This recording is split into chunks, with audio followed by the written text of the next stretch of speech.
ज़मीन से 480 फीट ऊंचे 4500 साल पुराने इस पिरामिड के अंदर ऐसा क्या था जिसको सिर्फ देखने के लिए रिसर्चर्स ने एक रोबोटिक कैमरा पिरामिड के अंदर भेजा।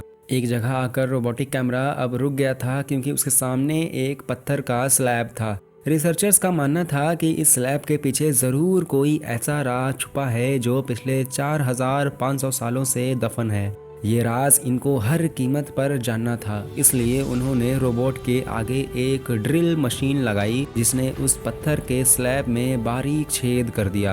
अब इस छेद के अंदर एक कैमरा भेजा गया जिसने स्लैब के उस पार एक ऐसा मंजर देखा जो पिछले 4500 सालों से किसी ने भी नहीं देखा था। द रियल बेस की वीडियोस में एक बार फिर से खुशामदीद। डियर मिस्र यानी इजिप्ट में टोटल 138 ऊंचे तरीन पिरामिड्स मौजूद हैं जिन्होंने पिछले हजारों सालों से दर्जनों अर्थक्वेक्स और कई खतरनाक तूफान का सामना किया, लेकिन मजाल है कि इनमें से कोई एक भी इधर से उधर हुआ हो। इनमें से सबसे बड़ा और ऊंचा pyramid the great pyramid of Giza कहलाता है और इस पिरामिड की बेस का एरिया 13 एकड़्स है। यानी इस पिरामिड के अंदर हैरत अंगेज तौर पर एक दो नहीं बल्कि पूरे 9 फुटबॉल फील्ड्स आराम से आ सकती है। एक रिसर्च के हिसाब से इस पिरामिड में टोटल 23 लाख बड़े बड़े पत्थरों की स्लैब्स का इस्तेमाल हुआ है, जिनमें से कई पत्थरों का वजन 50 टन भी था। अगर इसके टोटल वजन का अंदाजा लगाया जाए तो इस पिरामिड का वजन 60 लाख टन है, जो 12 बुर्ज खलीफा के वजन के बराबर बनता है। लेकिन इतने ऊंचे और आलीशान पिरामिड बनाने का आखिर मकसद क्या था? हजारों सालों पहले जब इंसान के पास कोई टूल भी मौजूद नहीं थे, तब इस पिरामिड की दीवारों को कैसे इंच बाई इंच लेवल किया गया? कैसे 50 टन वजनी पत्थरों को स्क्वायर शेप में काट कर बगैर क्रेन के ही 480 फीट की ऊंचाई तक पहुंचाया गया? और इनको बनाने में ऐसे कौन से इंजीनियर्स का हाथ था जिन्होंने इन पिरामिड्स को अर्थक्वेक प्रूफ के साथ साथ इनकी तमाम साइड्स को एग्जैक्टली 51.5 डिग्री के एंगल पर सेट किया? ये सब आप जान सकेंगे आज की इस वीडियो में। तो आइए शुरू करते हैं। Challenge number 1। कई सदियों से मुख्तलिफ रिसर्च टीम इन पिरामिड्स की कंस्ट्रक्शन टेक्निक्स जानने के लिए सर जोड़ कर बैठी थी कि आखिर इस पिरामिड्स की हर side exactly north, south, east और वेस्ट पर बगैर किसी कंपस के कैसे सेट की गई होंगी। कई एक्सपर्ट्स का मानना है कि उस टाइम के आर्किटेक्ट्स ने सबसे पहले ऐसी जमीन तलाश की होगी जो लाखों टन वजनी पत्थरों का वजन झेल सके। उसके बाद पोलर स्टार्स यानी वो स्टार्स जिनकी मदद से अर्थ की पोल्स का पता पड़ता है, उनकी मदद से पिरामिड्स की हर साइड को मार्क किया गया। ना कोई कंपास और ना ही कोई ऑप्टिकल इंस्ट्रूमेंट्स, सिर्फ इन बेसिक टेक्निक से हजारों साल पहले इस पिरामिड की डायरेक्शन सेट की गई, और वो भी 0 एरर के साथ। Challenge number 2। अगला चैलेंज था जमीन को लेवल करने का। जिस 13 एकड़ जमीन पर इस पिरामिड को बनना था, उसका लेवल अगर थोड़ा सा भी गड़बड़ होता तो 23 लाख पत्थरों के इस पहाड़ का खड़ा होना बिल्कुल भी मुमकिन नहीं था। अब इस जमीन को लेवल करने के लिए उस टाइम के इंजीनियर्स के पास ना ही लेजर लेवलर था और ना ही बबल लेवलर। एक्सपर्ट्स का मानना है कि कंस्ट्रक्शन साइट की चारों साइड पर गड्ढा करके उसमें पानी डाला गया होगा और फिर एक साइड के पानी के लेवल से दूसरे साइड के पानी के लेवल को मैच किया गया होगा। जो जमीन का हिस्सा पानी के लेवल से मैच नहीं कर रहा होगा, उसको छेनी और हथौड़ी की मदद से काट कर लेवल किया गया होगा। कई एक्सपर्ट्स का मानना है कि एंशिएंट इजिप्शियंस ने इस सिंपल टूल का भी इस्तेमाल किया होगा, जिसकी दोनों साइड पर लकड़ियां और उसके ठीक सेंटर पर रस्सी से एक पत्थर बंधा हुआ है। अगर पत्थर जमीन से टच हो गया और उसकी रस्सी ठीक सेंटर लाइन पर आ रही होगी तो इसका मतलब है कि बीच की जमीन बिल्कुल परफेक्ट लेवल्ड है। Challenge number 3। अब पिरामिड कंस्ट्रक्शन साइट पर डायरेक्शन भी सेट थी, मार्किंग्स भी हो चुकी थी और ज़मीन का लेवल भी सेट था।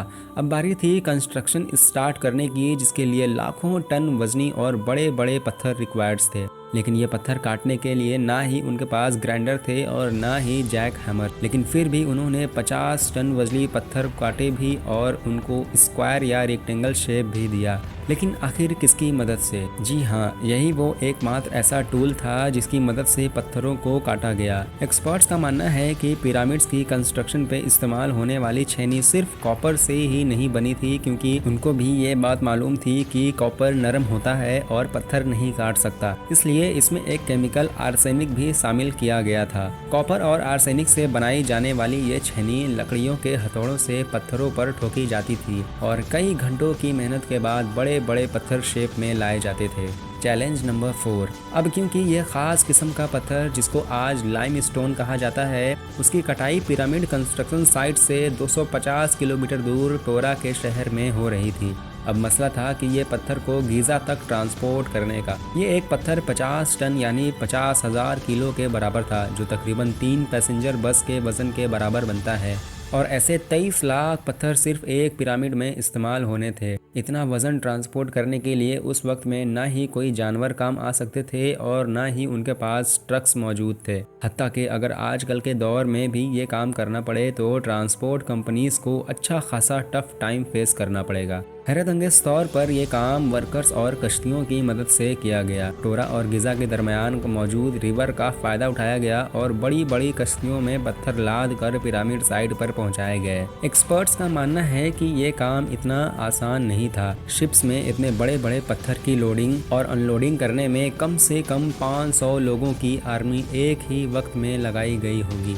Challenge number 5। जो एक्सपर्ट्स की टीम पिरामिड्स की कंस्ट्रक्शन पर रिसर्च कर रही थी, उनको अब अपने कई सवालों के जवाब मिल चुके थे, लेकिन एक बात उनको हर वक्त सता रही थी कि लाइमस्टोन कट भी गए, ट्रांसपोर्ट भी हो गए और कंस्ट्रक्शन के दौरान एक के ऊपर लगना भी शुरू हो गया। मसला ये था कि इतने वजनी पत्थर आखिर इतनी ऊंचाई तक पहुंचाए कैसे गए होंगे। कई एक्सपर्ट्स का मानना है कि पिरामिड्स की कंस्ट्रक्शन से पहले ही ये प्लान कर लिया गया था, या तो स्पाइरल ट्रैक के जरिए ऊपर गए होंगे या फिर जिगजैग तरीके से। लेकिन ये बात तो तय है कि 50,000 किलो के पत्थर ऊपर मजदूरों की आर्मी की मदद से ही खींच कर गए होंगे।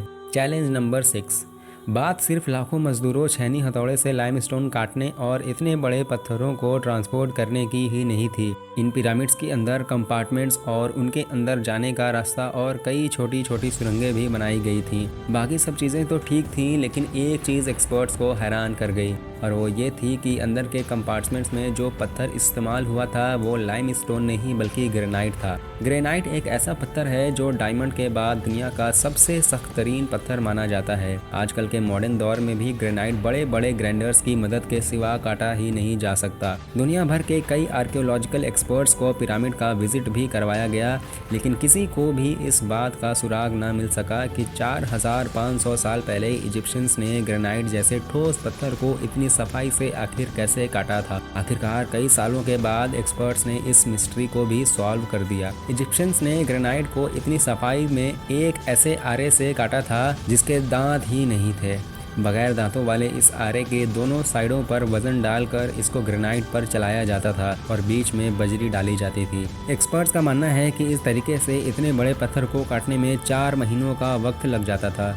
आखिरकार पिरामिड बनाने का मकसद क्या था, इन पिरामिड्स को बनाने के लिए कितने मजदूर एक ही वक्त में काम करते थे, और रोबोटिक कैमरा ने जब पिरामिड के अंदर पत्थर के स्लैब में सुराख किया तो उसके अंदर वो कौन सा मंजर देखा गया जो पिछले 4500 सालों से किसी ने भी नहीं देखा था। ये सब और इससे भी ज़्यादा आप जान सकेंगे इस वीडियो के चैप्टर 2 में। मिलते हैं अगली वीडियो के शानदार पार्ट में। तब तक के लिए ये वीडियो अगर आपको पसंद आया तो इसे एक प्यारा सा लाइक कर दें और ऐसी ही वीडियोस आगे भी देखने के लिए हमारे चैनल को सब्सक्राइब भी कर सकते हैं। तब तक के लिए अपना ख्याल रखिए। खुदा हाफिज़।